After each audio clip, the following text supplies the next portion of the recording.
बिस्मिल्लाहिर्रहमानिर्रहीम, अस्सलाम वालेकुम। मैं हूं शाहिद सकलैन और आप देख रहे हैं मेरा यूट्यूब चैनल। 25 जनवरी है, बुध का दिन है और आज की इस वीडियो में एक बार फिर हम बात करेंगे महुआ ज़ारा केस के हवाले से। आज इस केस के ऊपर मेरी ये दूसरी वीडियो है। वजह वो कहते हैं ना कि था जिसका इंतज़ार वो फ़ैसला आ गया। शाहकार तो मैं यहाँ नहीं कह सकता।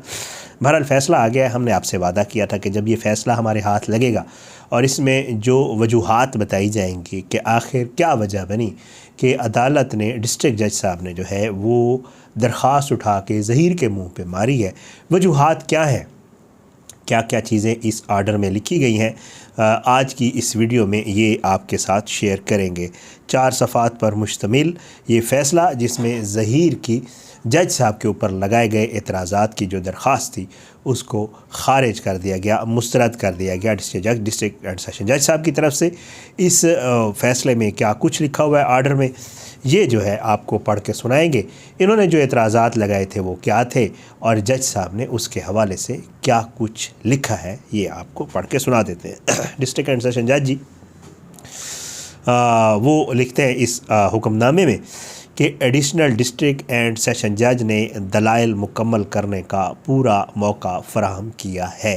पहला एतराज़ जो ज़हीर के वकील की तरफ से उठाया गया था वो ये था कि इलियास मेमन साहब क्योंकि बाइस्ड हो चुके हैं, इस वजह से उन्होंने पूरी तरह इनको सुना ही नहीं है। तो ये एतराज़ किया गया था कि जी हमें सुनने का मौका या हमें बोलने का मौका ही नहीं दिया गया। तो डिस्ट्रिक्ट जज साहब ने कहा कि ऐसा बिल्कुल भी नहीं है कि जी दलाइल मुकम्मल करने का मौका नहीं दिया गया, इन्हें पूरी जो है वो दी गई है, टाइम दिया गया है कि ये अपने दलाइल मुकम्मल करें। लेकिन दरख्वास्त गुज़ार के वकील जो हैं उन्होंने ये जो लिखा है कि उन्हें सुना नहीं गया या दलाइल मुकम्मल करने का मौका नहीं दिया गया, वो इसके जवाब में कोई ऐसी दलील नहीं पेश कर सके कि जिससे ये वाज़े हो कि उन्हें नहीं सुना गया। पहला एतराज़ यहाँ ख़त्म हो गया।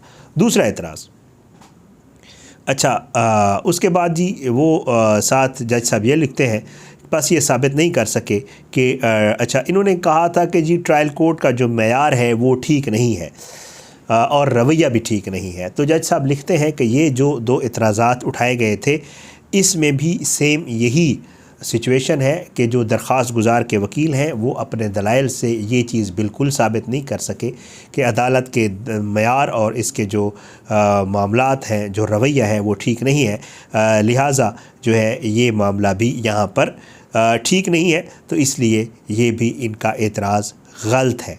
अच्छा अब उसके बाद जी वो कहते हैं अपने ऑर्डर में कि जानिबदारी, ये इन्होंने कहा था कि जज जानिबदार है, तो उसने कहा इसमें जी अदालत ने ऑर्डर ने लिखा कि जज पर किसी भी किस्म की जानिबदारी साबित नहीं हुई। और उसके बाद जी सेशन जज साहब ने लिखा कि दरख्वास्त गुज़ार की उसमें ये कहा गया है दरख्वास्त में कि अदालत पर एतमाद नहीं है। उन्होंने कहा कि इस हवाले से भी ये लोग कि इनको क्यों एतमाद नहीं है कुछ भी साबित नहीं कर सके।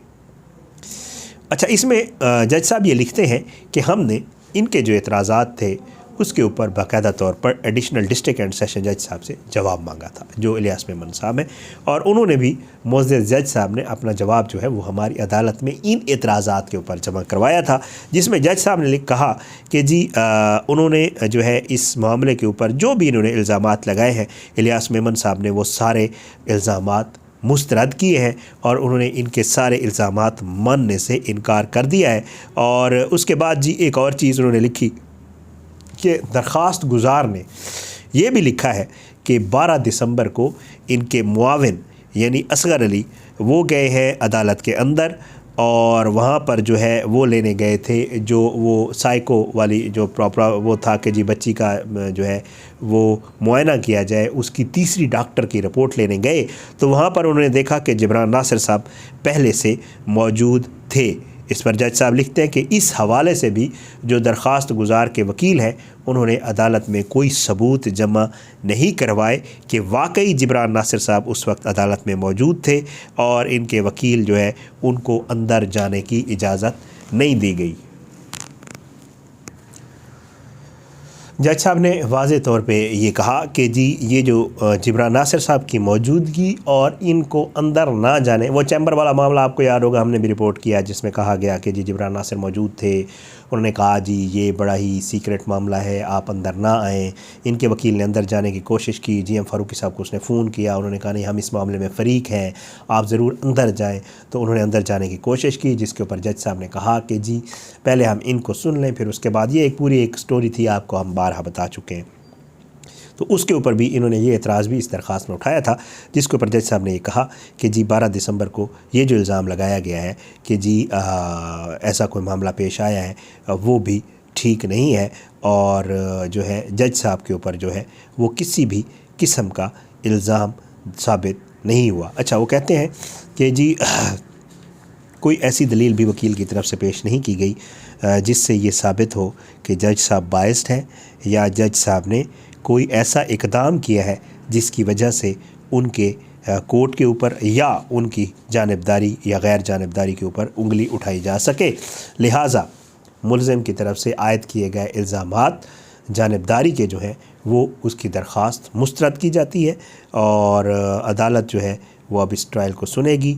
यही ट्रायल कोर्ट ही इस मामले को सुनेगी, और इसी में ही जो प्रोसेस है मैं अब आपको बता रहा हूँ, ये आर्डर में नहीं लिखा हुआ। तो इसमें जो है फ़र्द जुर्म आयद होगी, फ़र्द जुर्म आयद होने के बाद गवाहों के बयानात, उसके बाद शवाहिद, उसके बाद सबूत पेश किए जाएंगे, ज़ाहिर बात है पुलिस के पास जो होंगे, और अगर अदालत में जुर्म साबित हुआ तो फिर सज़ा, और अगर अदालत में जुर्म साबित ना हुआ तो मुल्ज़मान इस मुकदमे से बाकायदा तौर पर बरी हो जाएंगे। और उसके बाद जी ये सारा मामला जो है हमने आपके साथ शेयर करना था। अब ये जो चार सफ़ात पर मुश्तमिल जो आर्डर आया है, इसमें जो है एडिशनल डिस्ट्रिक्ट एंड सेशन जज इलियास मेमन साहब का आपको पता है कि जी अब वही जो है उन्हीं की अदालत में कार्रवाई होगी। हाँ, एक चीज़ यहाँ पे मैं कल भी आपको बता चुका हूँ कि इनके पास एक फ़ोरम हाई कोर्ट का मौजूद है। अगर इनकी कोशिश है, जैसे ये पहले इनके वकला और ये लोग कोशिश करते हैं कि मामलात को लटकाया जाए, अगर इन्होंने इस केस को लटकाना है तो फिर ज़ाहिरी बात है ये इसको वहाँ चैलेंज करेंगे। अभी तक उनकी तरफ से कोई ख़बर, उनका सोशल मीडिया विंग देता होता है, लेकिन वहाँ से भी कोई ख़बर मैंने नहीं देखी या मुझे किसी ने शेयर नहीं की। बहरहाल जी, अगर करेंगे चैलेंज तो मामला लटकेगा और ट्रायल कोर्ट अभी नहीं सुनेगी और इनको मज़ीद वहाँ रहना पड़ेगा कराची में।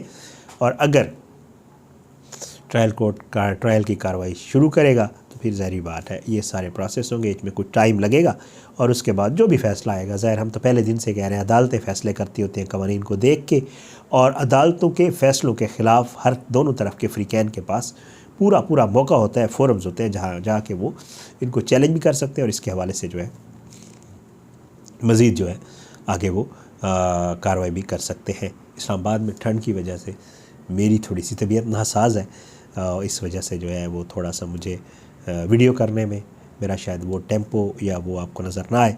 तो बहरहाल इंशाअल्लाह अगली वीडियो में मुलाकात होगी। अपनी दुआ में याद रखा करें, अल्लाह पाकिस्तान का आमीन नासिर हो, इसके खिलाफ साजिशें करने वालों को नफ्स नाबूद करे, ज़ालिमों को इबरत का निशान बनाए, मज़लूमों को इंसाफ मिले। मुझे अपनी दुआ में याद रखा करें। इजाज़त दें, इंशाअल्लाह अगली वीडियो में मुलाकात होगी। पाकिस्तान ज़िंदाबाद। अल्लाह हाफ़िज़।